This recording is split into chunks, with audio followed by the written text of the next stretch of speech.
Problem 6 on the AP exam is called the investigative task, and it's the think outside the box kind of problem.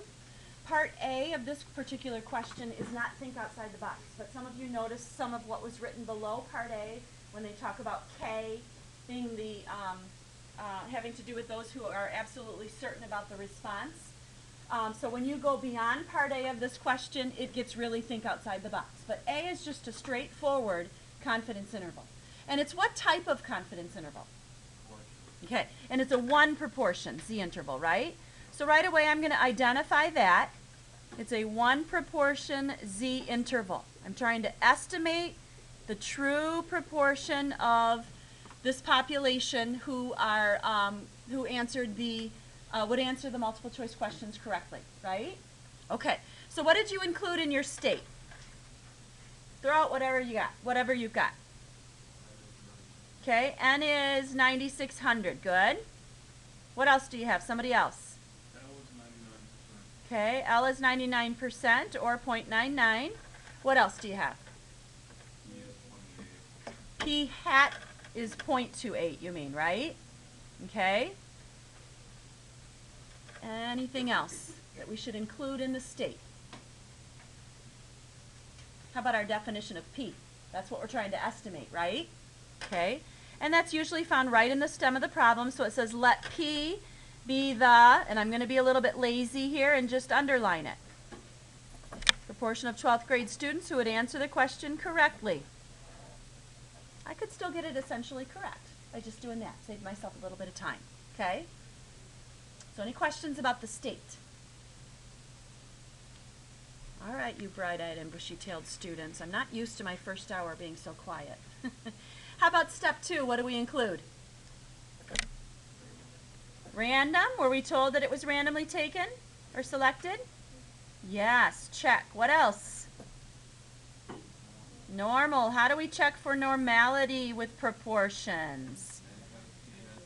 Excellent. So is 9,600 times our 0.28 at least 10? Yeah. And what's Q? You got it. And that clearly would also be at least 10. So normal, check. What else? All right. We are taking a sample from a population. And so we want to make sure that the population is at least what? Yeah, 10 times 9,600. And this is the entire United States. So I think that's probably a reasonable assumption. Check. So our plan isn't any different for the confidence interval than it is for the test, except that we are having to use our hats because we don't have any P and Q. Okay? All right. So any questions about our plan? All right. Let's move on to step 3. When we do the do, we know that every confidence interval has a basic formula. We take a statistic plus or minus a critical value times a standard deviation. So we go back to look at what we wrote down in the step 1, and there's our statistic, right? Is our critical value for proportions Z star or T star? Okay.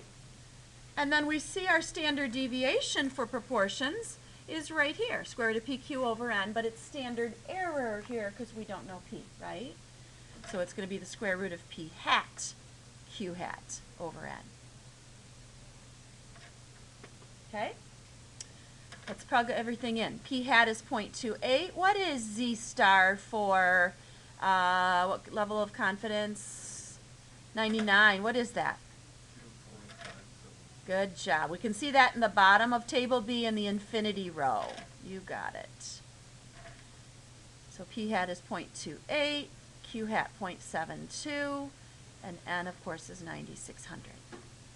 So any questions on how I went about determining what goes into the formula? All right, now let the calculator do the work for you. Stat test 1 prop Z int. 1 prop Z int. Option A. There we go. X, now, a couple of you had asked me when you were working on this, you were getting an error message. X cannot be a decimal. X is the number in our sample who had this characteristic that we're interested in, which was answered correctly. We were not told that value, but we know it's 28% of 9,600, right? So right here we can just type in 0.28 times 9,600, but if that's a decimal, you got to round to the nearest, because you'll get an error message if you don't, okay? So then n is 9,600, level of confidence 0.99, calculate, and boom, it calculates it for us. So we get an interval 0.268 to 0.292. Who can give us a essentially correct conclusion? Will Fair. We are 99% confident that the certain portion of all 12 pairs answered the question correctly is between 26.8% and 29.2%. Perfect. Absolutely perfect. I'm not even going to take the time to write it down. Okay? Any questions about that?